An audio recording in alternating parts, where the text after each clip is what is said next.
Hey, did you know that the Southern Indiana MLS requires a picture of the front of your home for the first picture on any home listing? That's what makes curb appeal in the front of your house looking nice so important. With that in mind, we brought in Brian Julius of Walnut Ridge Nursery and Garden Center to talk to us about curb appeal and how to make your house pop for your own enjoyment and for those listing pictures if you are looking to sell your home. Brian, thank you for joining us today. Hey, no problem. Thanks for having me. Hey, so on a day before the day that we're expecting a massive ice storm across Southern Indiana, thought it would be important to talk about gardening and curb appeal and when to get started. But before we jump into that, for those who may not know, talk to us about Walnut Ridge, who you guys are, what you do, and even how long you've been doing it. Yeah, sure. So Walnut Ridge has been around the Jeffersonville area since 1913. Our company's almost 110 years old. I'm fourth generation Julius owner. So it's been in our family the entire time. It started in, like I said, 1913 as a wholesale greenhouse, and we grew flowers and fed the florist in like downtown Jeff, New Albany, Louisville, those areas. And then they also had a florist in downtown Jeffersonville. And then when my grandfather took over, he opened up a garden center, which was really new for the Midwest, not just Indiana, but it was relatively new concept in the 50s. And so the greenhouses stayed open through that, but then they opened the garden center. And then in the 70s, when my father got out of school, he started our landscape department. So Walnut Ridge does a lot of things. I mean, the face of the company, what most people are familiar with is, the retail or the garden center. Obviously, we sell plants and accompanying items, gift items and things like that. But we also have a landscape company, a pretty good sized landscape company, run 15 or 20 crews throughout the spring and the summer. Kind of what we're doing, stuff that we're talking about today, landscaping, cleanups, pretty much from start to finish, design build. We have 6 designers on staff, so we do quite a bit of landscaping. And then we also have a few different locations that sell plants to other landscapers and things like that. So we do quite a few different things from, kind of humble beginnings as a greenhouse, and it's developed over the years. Each generation's kind of put their own stamp on things and changed times. Well, Walnut Ridge has been serving this community for a long, long time. You all have been a staple. I do want to come back and talk about your services that you offer and some of the specifics there. But again, early February, we're expecting rain, ice, snow, who knows? But it's cold here now. And you think, well, that's not really a time to think about plants. But when should a homeowner really start thinking about their landscaping on their home? Yeah, sure. So it really depends on the time frame for your project, but we consider, just after Christmas, like January and February are fantastic times to plan, because in our area, I would tell you most work it gets done in the spring. Spring to summer. I mean, if I'm totally honest with you, the industry has changed quite a bit to where we used to have pretty significant seasonal patterns, to where spring was crazy, especially here through Derby and Mother's Day. Summer would taper off a little bit, then fall was fantastic planting time. And then, about just before Christmas, things would die out. Well, that's kind of changed for a combination of reasons. The weather patterns are a little bit nicer in our area. COVID changed a lot because people are home. So we don't really ever slow down. So there's not a bad time to do it. In fact, we plant from basically mid-February to January 1st, something like that. But winter is a fantastic time. We get down to a skeleton crew, and our designers are still here, and we're constantly planning so that you can hit the ground running in the spring. But it really depends on your project. If you're doing a big design project, patios, pools, a major overhaul, those designs can take a decent amount of time, weeks.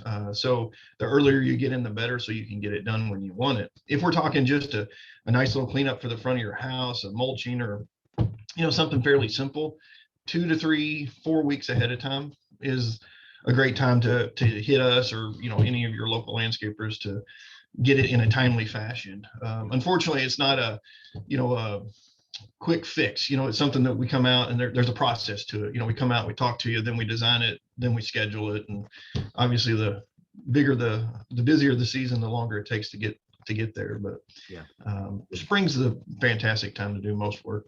Yeah. But the planning, it sounds like the planning and stuff can start early on, even if there's snow in the ground. Absolutely. The bigger the project, the earlier maybe you want to start on that.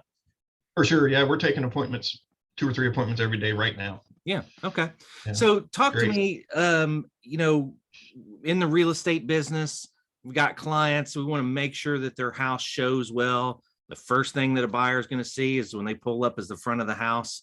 Give us some ideas of things that homeowners can do to make the front of the house pop from a landscaping perspective. Sure. So the easiest thing to do, if you're looking for curb appeal, like you're selling your house and you're looking for quick curb appeal, cleaning up the beds, getting it somewhat manicured, and fresh mulch. I mean, that is the cheapest, easiest, nicest thing that you can do right away. And unfortunately, it's one of the things that you see very rarely. It's not about jamming a bunch of plants in the landscape right away and having that new look. It's about manicured and fresh. So, on the easy side of things, mulch, fresh mulch, pull the weeds, put a nice tight bed edge, things like that are really, really important. Trim anything that looks scraggly. But, if you want to go a little farther than that, the next best option is seasonal color. You get a lot of bang for your buck with, like spring and summer annuals, or even a flowering shrub, depending on, when you're trying to spruce things up. But for, a minimal amount of money, you can buy some begonias, petunias, something like that, that'll bloom nonstop, and put them in a small area of the landscape, and it'll really pop. It doesn't have to cover the entire landscape, but it'll really pop. And it gives you a lot of color, and it looks great in pictures. Anytime you have a nice fresh mulch and you have like a purple or a pink color splashing off of it, it really looks good. And then, of course, if you really need a revamp and the landscape just looks terrible, then, I always think color. Try to keep it simple. You can go a little crazy. You can have too much. Sometimes simpler is better. Give yourself a little bit of, open area and that fresh color, fresh plants, and think color, again, flowering shrubs, and try to hit shrubs that are, flowering at the right time, because I think there's probably a reason why houses have a tendency to sell better in the spring and the summer. You guys would know better than me, but it kind of goes together. Things just look happier and nicer that time of year. Yeah, absolutely. Absolutely. Hey, so you said, make sure you get color and seasonal color. If someone's selling their home or preparing to sell, they stop in Walnut Ridge, would someone from your staff be able to say, hey, here's some flowers that would do well, or that are in season right now? For sure. Yeah, we've got some of the best people in the area, and they've been with us for a long, long time. And even to the point to where our store is broken up. If you walk into what we call our show house, or the area where we keep all of our summer color, it's really large, and it's broke down by, location. So these are summer annuals, these are shade annuals, these are, vining annuals, or tall, short, what have you. In fact, what we encourage people to do is bring a picture of your house. Bring a picture of your house in and let us walk around with you, and kind of show us the areas that you're trying to show off or get looking good, and we can show you some things that'll perform. And even if you're selling the house as fast as the market's been moving, if you need something that's going to look good for 3 or 4 weeks, we can show you something that's going to be unbelievable for that amount of time. If you need something that's going to look good for 6 months, we can show you some things there. Yeah. The knowledge of staff is where we shine. We've been around for a long time, and we're fortunate that, especially in the last couple of years, we've had some people retire, but I've got a lot of employees that have been with my family for 20, 30, 40 years. So we got some pretty knowledgeable people that can help you. Yeah. Well, hey, we could do a whole show about labor and having staff that sticks around. So that's good to hear that you have that, and really appreciate the tip about bringing a picture of your home that we can point our clients to say, hey, go talk to the folks at Walnut Ridge, take a picture of their home. They'll tell you how to make the house look nice. You mentioned earlier, don't do too much. I wanted to ask you about that. I'm sure you guys have seen it all. I can share some stories of stuff that I've seen on the insides of houses, but what are some don't do's that you've seen that maybe detract from the house from a landscaping perspective? As landscape architects and designers, we kind of joke around at some of the things that we see. I would tell you probably the biggest deterrent as far as what we see, or things that take away when the landscape should accent the house. Things that take away is a couple. One would be going with crazy color mulches, or where the mulch or the stone or whatever you use all of a sudden becomes the dominant feature or color of your landscape. Generally, we recommend that the mulch becomes sort of a neutral or earth tone color, and then that way the flowering plants or the home or whatever stands out a little bit, and it works in one cohesive sort of color blend, if that makes sense. All earth tones. There's nothing wrong with bright colors, but white rock was really popular like in the 80s and 90s. Unfortunately, it is so bright and so expensive. It really, in my opinion, does the opposite of what you intend with a landscape. It's boom, there's white, and you don't really see anything else. So that's one, and there's so many good options of mulches in the area that are in that neutral tones that you can get some color and some texture without going crazy.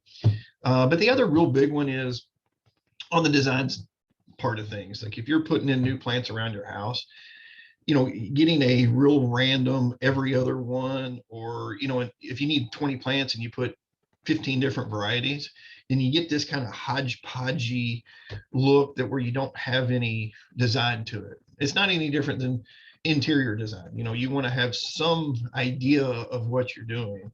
I'm not saying that you have to have a professional necessarily come out and design it, but there needs to be a reason for what's going on. Now, the exception to that is like perennial gardens and wildlife gardens and things like that. Those are just wild in nature. But, I see it a lot on newer homes where, they decide to list a house and they've got an opening in the landscape and they don't know what to do. And they've got a dead plant or 2 or 3 dead plants, and they just go to the garden center and they pick 5 things, they throw them in there. And then when you get out there, it's like, it's just a random mess of things. Right. And people look at that, where you could put 3 of one thing and a little splash of color on the corner versus 5 individual items. And those things all grow at different paces, different things. People go to that house and they look, oh my gosh, in a couple of years, I'm going to have to tear those out or trim them, or, they don't know what to do, and it's overwhelming. Yeah.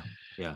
So generally speaking, kind of what I hear you saying is know what you're trying to accomplish, and then have a plan for it. Don't just send somebody to the store with the credit card and say, grab some things.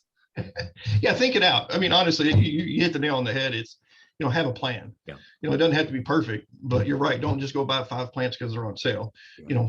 Have an idea of shape, size, and, not even color is not that important, but shape and size. I mean, that's the cool thing about the plant world, is there are hundreds of thousands of plants. And if you need something that's going to be 2 by 2, I can show you 20 options. You want something that's purple, I can show you 10 options. There's plants that fit profiles more so than just picking a plant. Yeah.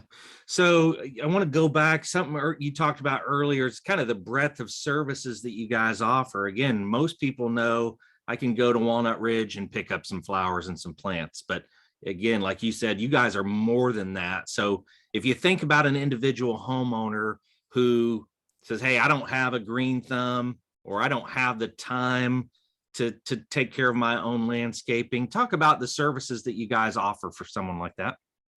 Sure. So we try to be a one-stop shop to a degree. So our specialty is design. We have, like I said, usually 6 designers on staff. We consider ourselves a design build landscape firms, which means we can come out and talk to you and design it and install it for you. Now, the exception to that is we specialize, as far as our guys, when they come out, we're going to do pretty much anything related to landscaping, whether that's planting, trimming, mulching, picking up leaves, cutting the grass, things like that related to the green side of things. We design pools and patios and sidewalks and pretty much anything, but what we do is get the experts involved in that. So if I design you a nice patio or a sidewalk, I've got a fantastic company that I work with, not exclusively, but he does almost all of our work. We price it, we design it, he'll install it for you. So then we kind of work as, I don't want to say a general contractor because we don't want to do that, but we kind of become the designer, so to speak, where we have our hand in everything and help it, kind of happen. But yes, we can cut grass.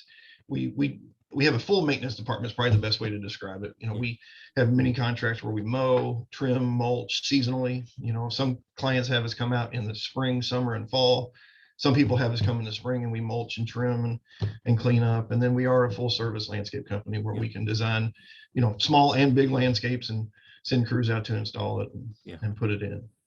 I love what you said about the landscaping. It's something I try and emulate in my business is, look, I'm going to help you with this, but I'm not going to just leave you stuck on your own. I'm going to recommend a professional to you that Right. we've seen the work, we know, we trust them, and they'll execute for you in places where we can't. So I love that that feature, that service that you offer.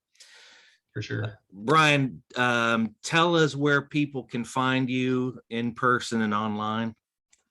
Of course. So we actually have the landscape department and the garden center have different sets of web pages and social media. They're all tied together. We're all one big happy family, but the landscape was getting large enough and had enough information that we kind of separated. So walnutridge.com, pretty straightforward. That's the garden center and the nursery. There's also a click through to the landscape department there. That's walnutridgelandscape.com. Where you can see examples of our work and ideas of what we do. And then all the social media, basically it's Walnut Ridge everywhere. You can see pretty much every platform. We're not quite on Snapchat or TikTok yet, but we're, Twitter, Facebook, and Instagram. We try to post pictures. The Garden Center does a pretty cool job on Facebook of videos pretty regularly with my sister and my father. And they're out there kind of showing you what's new and what's going on and, what season, what's important this season and informational things. But yeah, we're pretty much anywhere. Walnut Ridge will find us just about anywhere. Yeah. Well, I appreciate that. I appreciate you joining us. Love to have you on again, but before we do that, I want to see you dancing on TikTok on the Walnut Ridge page. My kids would love that. Yeah.